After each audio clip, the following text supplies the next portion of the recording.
because I had a liver hemorrhage, and they found that was the cause of the problem. And what's your illness called? Fanconi's anemia. It's something to do, it's a very rare bone marrow disease. And did Mummy tell you about it? Yes, she did, and she helped me to get used to my problems and helped me, gave me confidence and when I was down, and I just went on from there. When you thought that you were going to die, Garvin, were you frightened? At first I was very frightened, yes, I must admit. It was a very frightening thing. How do you feel about it now? Much better. I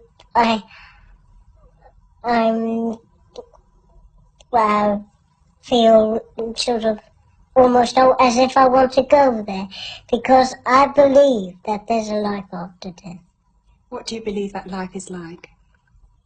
I believe that life to be joyful, happy, no pain, complete suffering over and done with.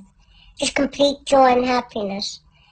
And I believe in a Christ, a loving Jesus. And this loving Jesus, who I love and who I think to be a very special person to me. He's a special friend to me. And he's always got his arms outstretched. I always believe he has his arms outstretched to me whenever I'm in trouble.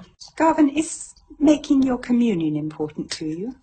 Yes, and it was a very joyful experience, my first Holy Communion. And meeting Christ in Holy Communion, I found was a great joy and very sort of mysterious, very peaceful, and it was the only time I could seem to talk to him about my deepest problems and have a really good talk to him about it and what I felt and ask him for his help. And he always answered me back. But my way of praying is just praying with an open heart to him so that I get the open answer back. Yes, it was a very important time, and my very first time was extremely the most happiest day of my life, I think. That very first day I took it, and his coming to me was very special. So there's a lot to thank God for? Yes, I thank God an awful lot for this gift he's given me. I mean, it's very special because it's actually God and man sitting at table, sharing the banquet, sharing his gift, his gift, his most precious gift, his Son, in the Holy Eucharist. And it is a very special gift. And I always try and get down for that gift. And I always thank him for it every day. What do you think happens to your body when you die? I will leave it behind. This is only a reflection. This is only something, a sort of tag to say, this is Garvin. This is me. So that we can recognise you? Yes. And then the real me, that's when I die, that reflection will be faded, left behind.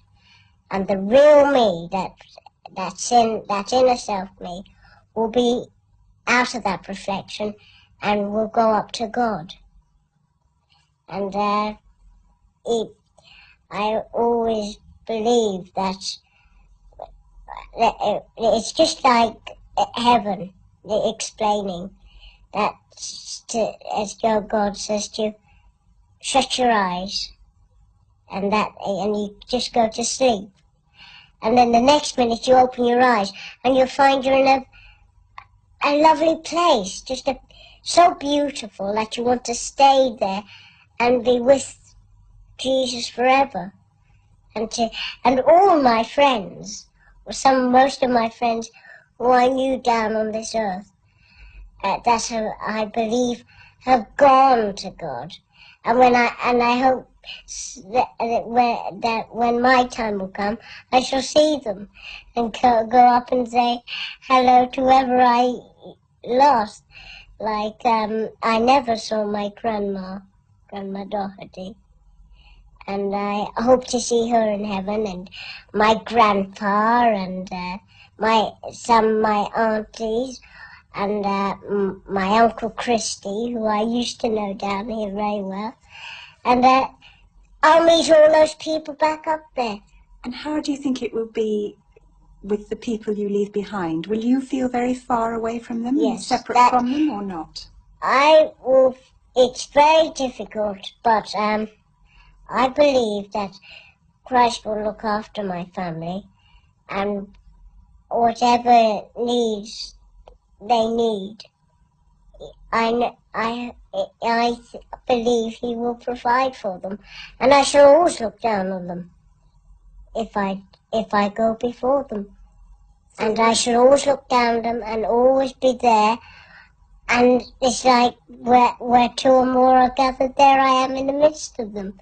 And I will be there in the midst of my family. They might not see me, but I'll be there watching them, looking after them all the time.